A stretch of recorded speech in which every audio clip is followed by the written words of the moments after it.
Nothing? Nothing at all. Ready? I'm ready, I think. Hopefully. I don't know. I've been waiting. Wait, I'm going to be here? Or you're sitting with me? No, you're going to be there. Wait a minute.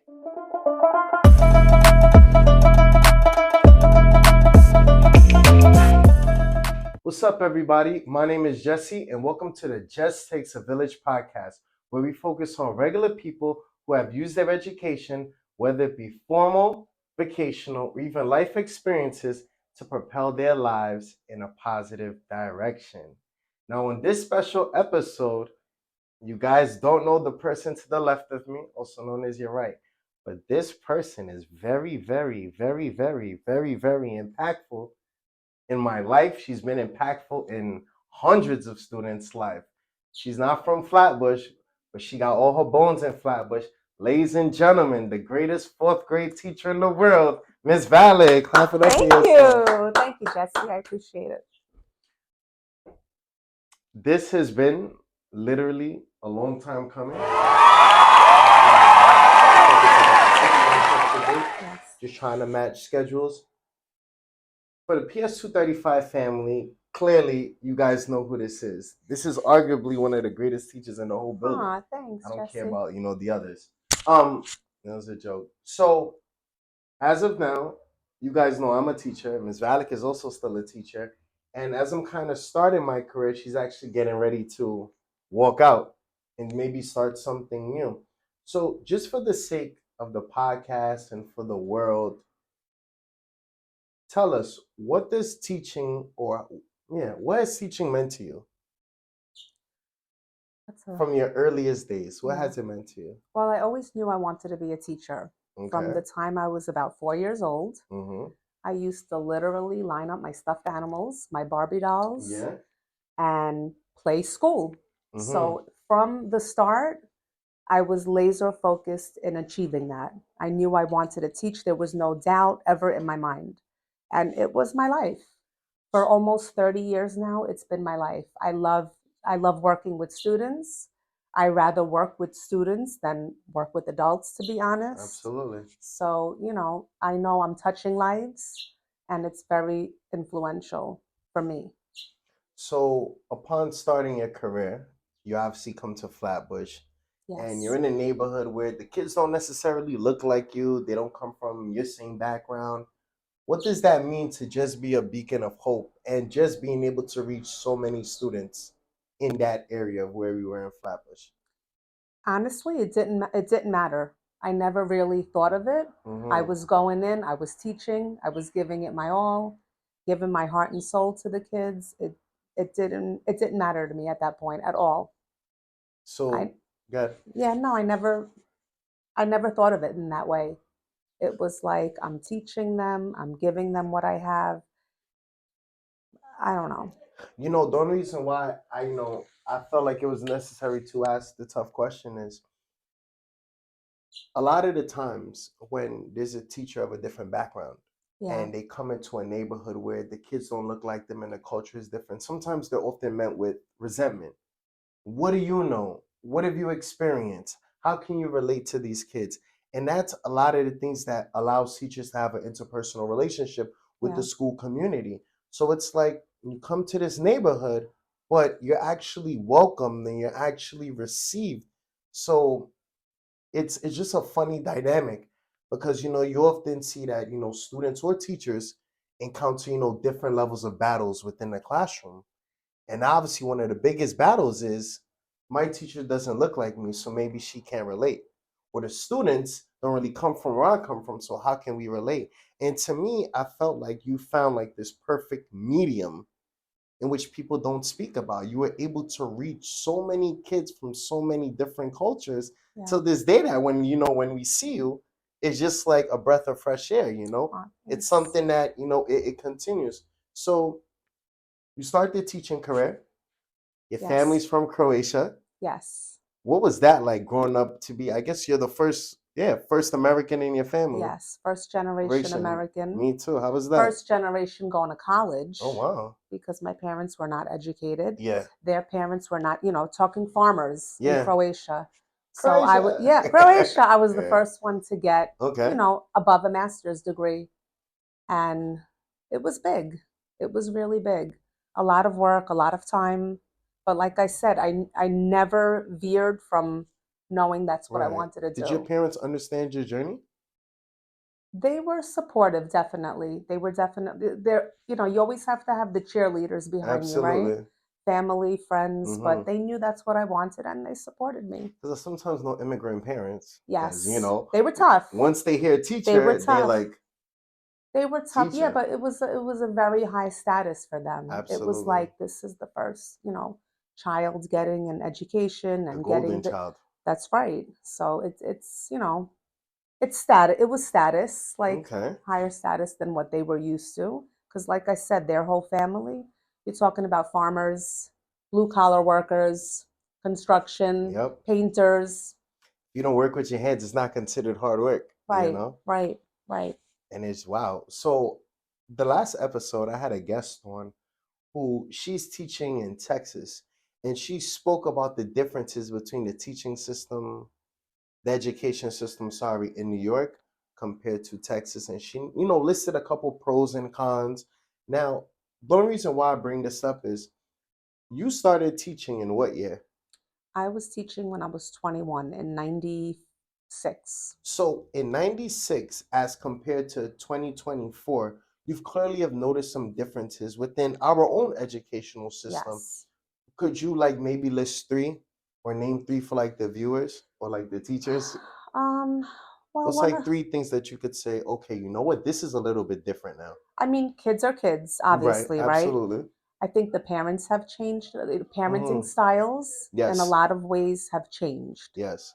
which affects a lot of the kid. There Hmm. are more behavioral issues. Yeah, That's a fact. There's a lot of kids with more emotional needs than I saw yeah. 30 years ago. I mean, there was always the kids who acted out, but it was nothing as serious. Like today, we're really seeing A lot. behaviors, I some of the know, yeah. behaviors are, Outlandish. very, very, yeah, Yeah, more that's the word I would use. serious. Yeah. You know, there was a time when I remember you would send us to lunch and we would run around, we would fall down. It's like the way you sent us to lunch was not the way we came back to the classroom. Right, And now, and I'm going to be the one to say it, kids fall down, they need therapy for 2 weeks now. right, This is the right. condition of the world that we're living in. Yes. What happened to the toughness? The Gen I, X, yeah, the Gen X, I right? remember Yeah. when, we played football in the yard. We came back bloody. You were And like you a were fine. You champion. brushed it Yeah, off. You're you like, were. yeah, We didn't even go to the nurse. right. We It's didn't even go to different. the nurse. Yeah, And it's like I'm teaching now, Mr. Jesse, my stomach. Okay, fine, go to the nurse. Mr. Jesse, my forehead. Go to the nurse. On my nose. One kid told me her eyes hurt. Every time I move my head, my eyes hurt, and I'm just like, go to the nurse. versus when we were in school, your Mm, parents said, mm, don't let that nurse call me because I'm absolutely. working. Abs- Unless you're throwing up or bleeding, yeah, don't let that nurse call me. yeah. Stay in school, right? And school was so fun. I don't even think we wanted to go home. Right. Please, please, just let me stay. Well, yeah, because also technology, that's number Yeah, two. This, they're not outside playing. They're not roller skating. They're not playing running bases. This is what's stimulating to them. And I think we're competing with that too, we are. with the whole technology. If it's not a flashy lesson anymore, that's what we're competing with. So that's the second, Mhm. challenge, in my Yeah, opinion. I I don't know agree. if I don't know if you experienced that. No, I do because there are times when the kids go outside, and I go outside with them, Yeah. and we play games. We shoot the ball, and they have such a good time. And then there's certain days when I look, they're all by the fence, gathered around the Yeah. holy iPad. It's like they're worshiping the iPad. They don't know how to socialize anymore the same way. And then COVID happens, right? That kind of changed education. Everything's this digital platform, which in some ways is good, but it's like, again, that interaction, the socialization is very different from kindergarten on. I don't know if you experienced that, but that's one thing I notice. It's Listen, I had the conversation with some coworkers, And I told them, I go, I get it. Because, they've been teaching 20 years and me, I got a little measly 5 years in the book. And I told them, I've actually noticed some benefits now that weren't there back then. And they were like, well, what do you mean? And I actually sourced and I said, listen, before kids were thrown in a special education because of a behavioral issue, Yeah. right? Yeah. Now you're able to target certain things early, Right. make these findings, and you're actually able to put plans to help that child, Well, yeah, right? definitely. I've also said the age gap now, a lot of teachers are younger, so we're able to kind of relate to the generation before us. There's no more I'm 10 and my teacher's 50, Right. I mean, it's there, but those guys are not coming out. But there's so many younger teachers, Yes. The youngest teacher ranges from, I think, 23 to 32 now, And another thing I spoke about was the diversity. More teachers are bilingual. So it's like, if I'm a little boy and I came from Croatia and I'm sitting in an Right. American school and I'm just like, damn. I mean, I'm not going to say damn, Right. but I'm just going to sit there and be like, I don't have nobody to talk to. Right. And then I look on the board and then I see the last name. And then you ask me, hey, are you Croatian? And I'm like, yeah. Right. And then you tell me something like, I feel good because now it's like I have a little piece of home Yeah. in the classroom. Right. Well, they have all these bilingual dual language programs. Absolutely. My school has them, and it's helped a lot with the migrant students also. Absolutely. So they feel like they could relate. Like someone looks like them, someone talks like them, someone has the same traditions as them. But even not to be too political, but I remember scrolling through Facebook and I won't say any names, but I seen like comments made about the students, coming here. Oh. And the comments were, why do we need to give them money for school supplies? And obviously I should not have said anything, but I was just like, these are grown people complaining that kids are getting pencils and crayons and markers. Right. And I was like, these are school supplies. Right. It's not like they're out here running up and down in the streets, but of course, this is the education system now. These are all the battles that weren't really present back then that a lot of teachers are facing now, And I'm looking at it, I was like, have we fallen that far down as a society now where we're shunning kids for pencils? Right. I'm upset because that kid is getting a pack of number 2 pencils. Like, right. Yeah, no. There are clearly bigger issues to worry about. Absolutely, definitely. It's almost heartbreaking. So like centering back, you start your career in education, you get placed in a school. I student taught. You student taught. I student taught at 235. Mm-hmm. Didn't even have a file number at the time. Yeah. And then the principal at the time, I don't know if I can mention the name, but anyway, the principal at the time called me on summer break and was like, I have a kindergarten position. I'm like, I don't have a file number. Don't worry about it. I mean, yeah. And then so the file number, for those who don't know, sorry, is the identification number. Right. So it's like our social security, but in the building. Yes. Right. Our employee number, so to speak. So I started my career as a kindergarten teacher at PS 235, and it was awesome. I loved it. I was there from 7 in the morning to 7 at night. I would practically get kicked out. Because you can't be in the building after 5. Right. So I would just want to like lesson plan and prepare materials and put up my experience charts. You were so focused. Very motivated. I love, it wasn't a job. It was not a job. It's a lifestyle. I loved it, and I loved being around the kids. It made me, I mean, I was 21 and a half, but it still made me feel younger. Do you know what I think the scariest, because I always say how much I appreciate you, but do you know what I think one of the scariest moments is, as of recent, is remembering that you were pregnant in the 4th grade. And now I physically see a 21-year-old son. Like, I'm like, he's real. Yeah. And I always tell, well, as you know, I always tell him, like, you don't seem real to me. Yeah. You don't. Like, I remember we were all sitting on the rug and you told us and we were like touching his stomach. Yes. And then years later, like, he has a job now, you know? Like, it doesn't seem, shout out Kasim, it doesn't seem real. All these connections, right? And it's just like, this is how quick like life is moving. Yeah. And you know, when I became a teacher, and mind you, they were the class, your mom, and the class was the class that had a baby shower for me. So that was, and it's just weird. But when in teaching, you know, we had professors tell us, you know, you've made it as a teacher when one of your students at Reach least out. one, Reach out. but not even. It's when one of your students actually becomes a teacher too. Yeah, It's like the full circle moment, absolutely. you know. And I know I always tell the story time and time again, but you really made me feel like I could be a great student. You know, I would never forget The independent reading. stars. Yep. I'm just so as you guys know, there was a time when we did independent reading in the classroom. So one day I'm You had to read reading for 30 minutes 30 a minutes. day You did. because that would boost your reading It level, was. right? Now they Your got ind- something else right, going on, of but that's course. neither here nor there. Right. So I'm sitting there, I'm reading one day, and I'm just reading my book, minding my own business, and all I hear is, Jesse, get up. And I got up, go to the wall and give yourself a star. So stars is like our points reward system. You know, you got a lot of stars, you got a little gift at the end of the week or maybe free time. So I went and I put the star up.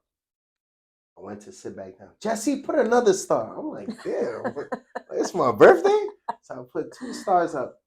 I sat back down. Maybe 30 seconds later, maybe it was just my day. Jesse, put another star. I got 5 stars that day. And it will always stick out because that was like the first time I felt like a teacher actually noticed me. And You have to acknowledge you do. when you see something positive, acknowledge it. Although now they would say that's publicly like maybe ridiculing, like one kid has all the stars. But I thought it was a good practice, and I thought it was very motivating for our kids who want to achieve those stars, which those stars felt like diamonds. That's you what know? I'm saying. I felt like rich. that's the part I miss too, because now you can't really, you shouldn't. It's not a good practice now to do that, which I disagree with. I mean, it's just so strange. You know, I look back and I would never forget. I ran home that day. I ran home, bust open the door. I did my homework. As soon as my mother and my father came home, I'm like, it's like, you know, how was school, man? I got 5 stars. It was great. It's like, did you do your work? I'm like, I got 5 stars. But it's like nobody's hearing me. I'm like, I got 5 stars. And what did you get from those 5 stars? Like, Was there a prize, a candy? And this is what they telling me, but they don't understand. You get a star in the 4th grade. It's like gold. Yeah. You know, you wanted to make your teachers proud. You did. That's kind of what's a little bit lacking too. Yeah. Not all of them. Right. Some kids are really go-getters. Yeah. But some of them, like I said, they're competing with other things, and some of them lack the motivation today. That's what I'm noticing. Yeah. I don't know if you notice that. I notice it. Okay. They do. Some of them do lack the motivation, but it's so funny. I'm on Google Classroom the other day, and I got the kids. So my mentor, she tells me, she goes, because, you know, a lot of editing, revising in the classroom, it takes a while. Right. So she goes, put it on a Google Doc, and every time they're in a different step of the essay writing, put a different document. So what that basically means is, as we write essays in school, if you guys can remember, we brainstormed, and we had a first draft, a second draft, a third, and a final. Or either or for the third or the final. So I put it in a Google Doc. And one of the kids in my class, she's hilarious. She's like my partner in crime. You know, every year you get like a partner in crime, whatever. The right hand. Yeah, so she goes on Google Classroom. She's like, you know, Mr. Jesse, I'm just tired. You know, I don't think I could finish it, but I promise you I could finish it in class tomorrow. I'm like, you know what? Just take it easy. She writes back, thanks, Jess. Have a nice one.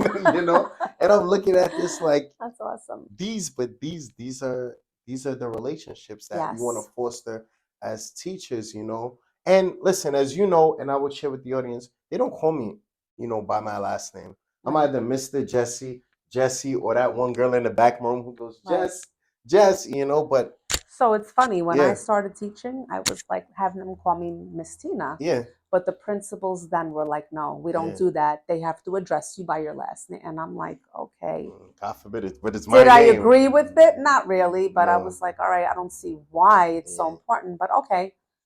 I just kind of went along with it. But it's like, I always tell people, sometimes you have to kind of like let the teachers be teachers, you know? Yeah. Too many times, especially in our field, right? We know what's going on in the room. This is our environment. We know it. Like, we know all angles. Like, there's times when I'm writing on the board and I can tell you with my back turned, I can tell you who's eating at table Of 4. course. I Of can tell you course. who's playing in their desk without even looking. Of course. You know, and it's like, this is our safe zone. We need to operate. And I feel Right. like once we're able to operate without constraints, Right. we're able to increase productivity. Well, that was the third thing I was going to Absolutely. say. Yeah, Give us the autonomy we used to have. We absolutely. used to create our own curriculum. Yeah. And the kids, they were succeeding. The scores were. Through the Now roof. everything's robotic. Everyone's Everything. doing the same programs, the same curriculum. You're following the same curriculum maps. Where is the originality? There isn't It any. seems like it's declined. That's the third problem I have with There it. isn't any. I remember Right. there were times where, you know, if your teacher was really, really good, you guys could go into the yard for a lesson. Oh, yeah. You know, and it's like obviously going into yard for the lesson, but it's like, whoa, we're going outside.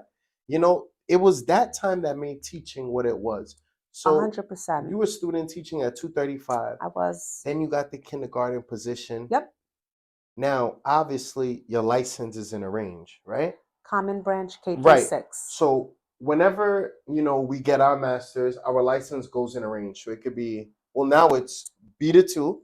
So from birth to 2nd grade. Then we have 1st to 6th grade. Right. Then we have 7 to 12, Yes. if I'm not mistaken. And you can go a year below yeah, and you a could year go above. a year, right? So Right. like me, our licenses is common branch 1 to 6. So I can go 1 up to 6 to 7th, and I can go Yes. 1 down to kindergarten. Right. So you're in kindergarten Yep. for how long? A year, 2 years? 2 years. We did a lot of cooking that year. We were using the ovens, I mean, it was great. Yeah. We could never do that today. No. Nope. So you're in kindergarten. Now you eventually begin to move up, right? Yes. You go to 1st grade, First 2nd? grade. No, I did K1, Uh-huh. 2, and then 4. I stayed in 4th grade for 12 years. And then science. That was the bread and butter. Yeah, and then science. So the year is 2003. Yep. Right? Yes. So 2003 was a good year just for the world. I think LeBron James got drafted in 2003. Dwayne Wade, Carmelo Anthony. I think our air quality was still good in 2003. But you also got a group of kids in 2003. I'm not gonna say 2002. Who cares about them? Or 2001. Right. But in 2003, I had the pleasure of being in your class, along with a bunch of others: Vivian, Amani, Damien, Gabrielle. Who we all had a reunion with not that long ago, which was great. I gotta get the pictures and post it, you know, as I'm editing. Yes. So the only reason why I bring that up is I have these files because I was lucky enough to have a mother who kept everything. Aww. Literally everything.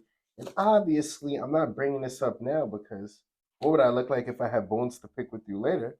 But this is Ms. Diamond. Oh. And this is Yanni Kantav. So I'm going to look for 4th grade in here and see what wonderful things you had to say about me. He's got his report card. Everything. So handwritten. Yes, at the time our report cards were handwritten. They were. And I know somebody's watching is going to say, you should have been organized enough to already have these things out. Tell it to the judge. Did I write that you were disorganized there? Oh, look, I have it right here. All right, here There you go. This is yours. You can read the top if you want. You know, just to make sure it's you. It is? It sure is. You got a lot of 4s. Yeah, believe me. You got a lot of 4s. Nice. You know? Communication 4. I could see that. Yeah. Communication and listening and speaking 4. Yeah, you see, everything comes in full circle. Absolutely. Personal and social development 4. Yep. And I wrote becoming more self-reliant, shows good effort, making steady progress academically. See? Wasn't too bad, but here's my favorite part right here. Uh-oh. Oh, where is it? Where is it? I was looking at this the other day. The back, maybe? No. I think because there was a time when you guys were writing comments on the back, no? Yeah. It has to be. Hold this. Sorry, guys, I'm having nostalgia. But wow, this is a real blast from the past. Yeah, it is. Oh, way to go. I'm confident that you will continue to improve and do. Oh, that was from Janice Knight. Yep. So Janice Knight was our principal. Yes, amazing principal. Literally the best principal of all time. Yeah. That was a time when The we were school very was high in the named district. after her. Yes, The school was renamed, and so was the block. Yes, it was. 39th Street was renamed, right? It was. With Janice Marie Knight. Yep. Yep. But often, I'm so mad I can't find the one with the comments. But one of the things that stick out to me was show self-control. I got a 3. I feel like I should have got a 4. Takes care of books and materials. Did you know the 8-year-old Jessie? No. Believe me, it wasn't easy. You were active, but very, very active. And it was that level of motivation and intrinsic value that really helped me to, I wanted to be a better student. Let's just erase 5th grade because 5th grade doesn't exist. Okay, right. Just wipe it from the table. But we need to do more to appreciate the teachers that have come across in our lives that have fully impacted us. Definitely. You have done so much for so many of us. And obviously they don't tell you enough. I always say thank you for everything, that you've done. Even like with my career now, as a young teacher, it's like a full circle moment. Because I remember you helping us learn how to write, and now I get to pick up the phone and call you when whatever happens at work happens. But as you're teaching and you're giving all these hours, how do you find time to balance and have a family too? Because naturally when you're teaching, there is a bias that the kids in your class, those are your kids. But then it's like you have us. Then you're also getting ready to be Ms Valic the mommy. Right. So like how is that for you?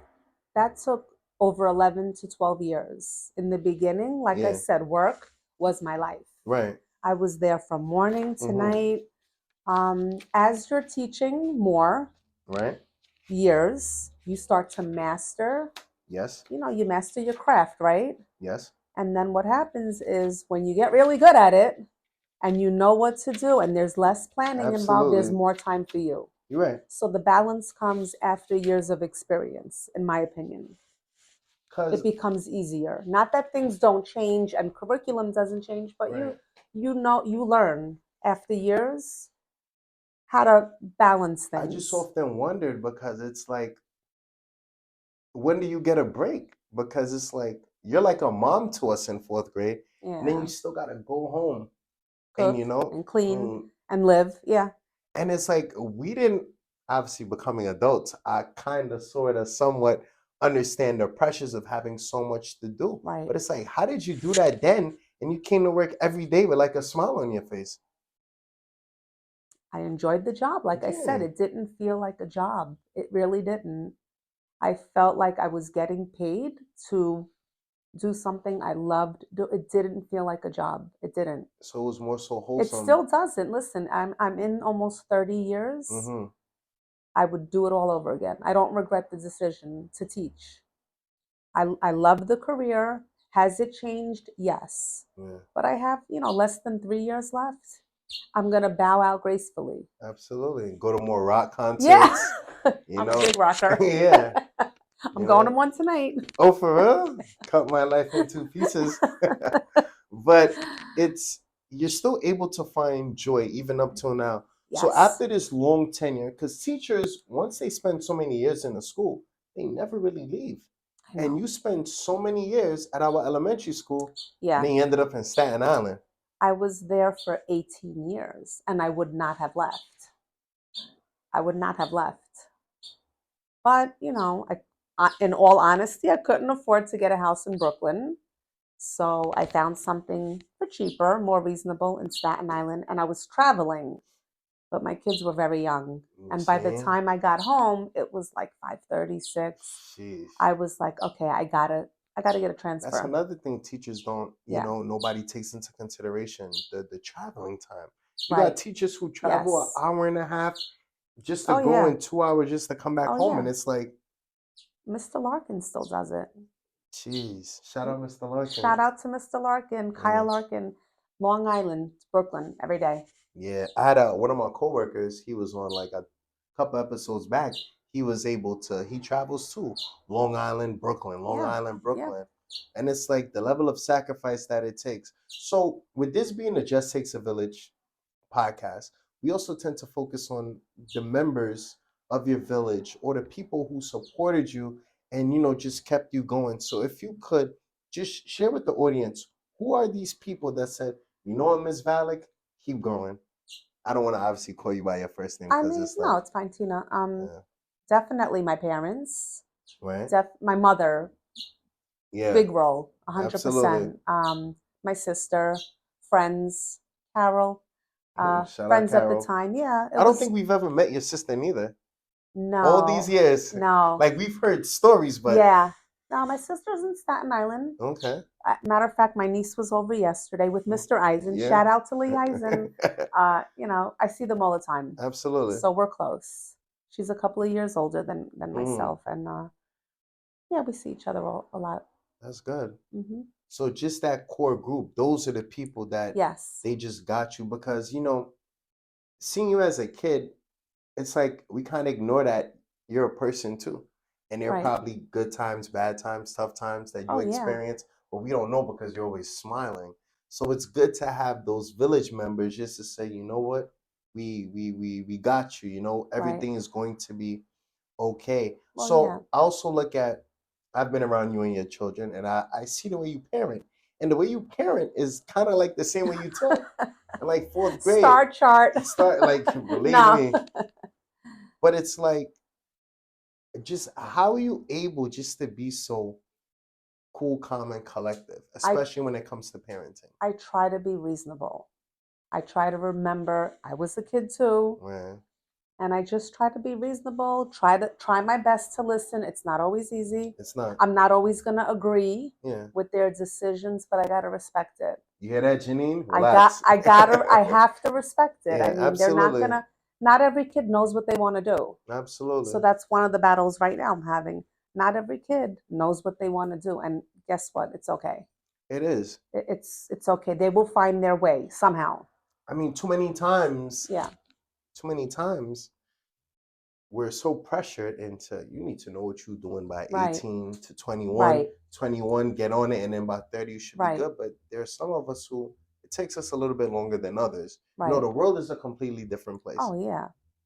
You know, I always think about one of the best pieces of advice I got from a professor. He goes, I'm like, you know, I don't want to graduate when I'm almost 30 with a master's. He goes, what's the rush?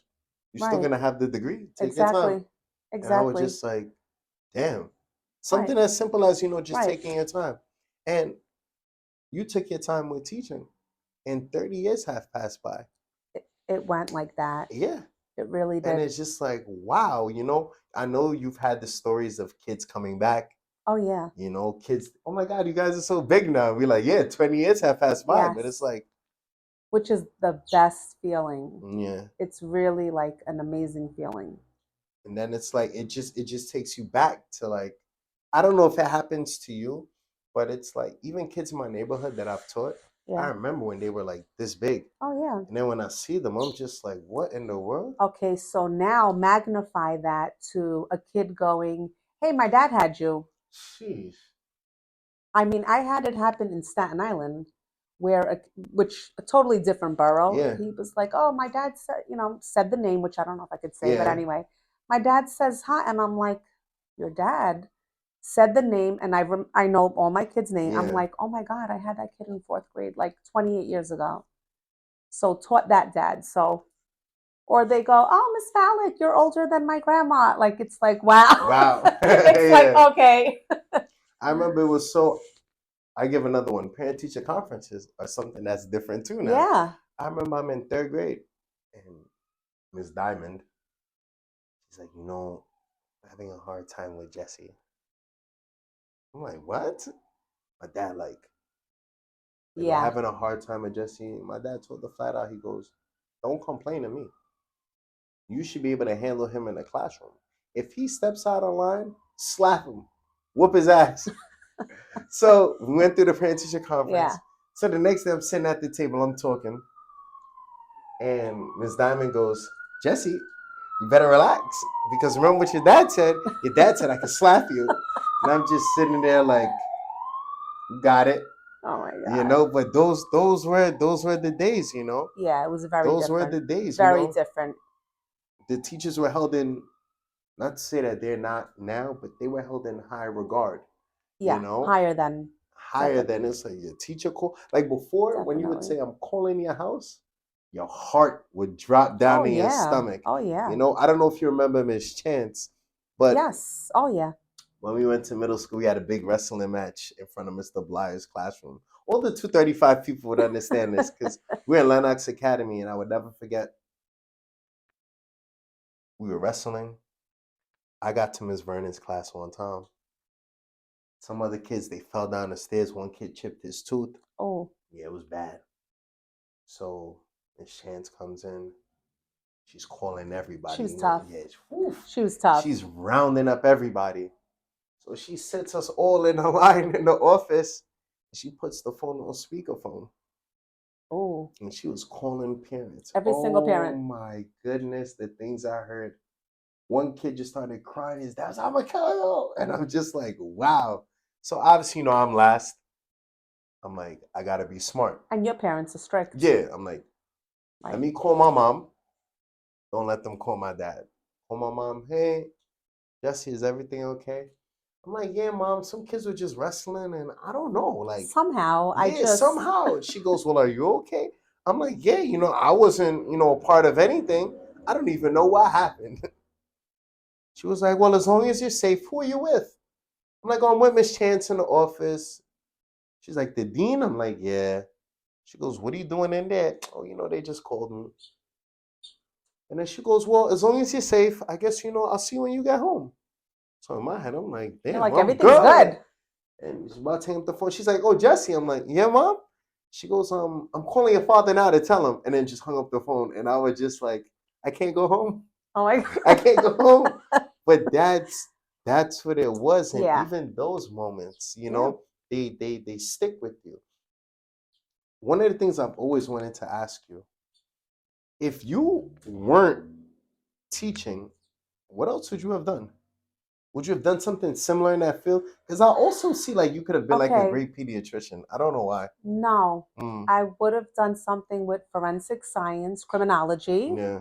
or something with music, hmm because those are my two other passions. Yes, we do But know that we do share the same love for the piano. yes, You're very musically inclined. Do you still play?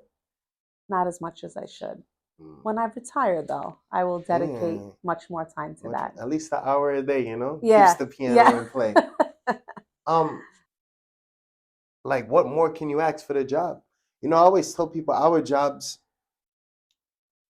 we don't get rewarded with physical compensation. We No, get rewarded with a lot of moral compensation. 100%. Seeing somebody push through and thrive, and just to notice like you really did it, you know, and it's just like you should wear it as a coat of armor or like a chain or like your favorite piece of jewelry Yeah. because it's like you put in the work and look at the fruits of your labor. Like a lot of times when people put in work or they're dedicated to something, there's Right. usually a monetary value that comes out of Right. it, It's not maybe about the like a money. physical change Yeah. that comes out of it, but you're actually impacting lives. Right. You know, for example, I actually reached out to my 7th grade math teacher, Miss Colosi, the other day. And I was just like, I'm so sorry for being mean to you. But she taught me how to sew, Oh, you wow. know? And yeah, she taught me how to sew and she was just very patient with me. And it's those little gems that now when I'm in a classroom, I'm not gonna lie, I probably have a star chart up somewhere. It's hidden, you know? Yeah. It's hidden. Yeah. I wouldn't lie to you. The choice time and the free time, the same things you It did for wasn't me. all academic. It wasn't. That's the thing. Emotionally Yeah, reaching someone is absolutely. way, way more impactful than the Absolutely. academics. They could always learn. They Absolutely. could always catch up at, being there for these kids emotionally. They're going through a lot. And you give us real slices of pizza. Yeah. I would never forget that because all these other classes, the pizza's like this big, and I'm like, who's gonna eat this? But Yeah. and I always remember that because till now, when I have like hidden pizza parties, the kids are like, why is this pizza so big? I'm like, welcome to the big leagues, you know? Awesome. And, you That's know, we'll awesome. leave it there. So we want to tell you thank you for coming on the Thank you, platform. Jesse. Thank you so for everything much. that you've Thank ever you. done. And it's just like that, people. Thank you guys for tuning in.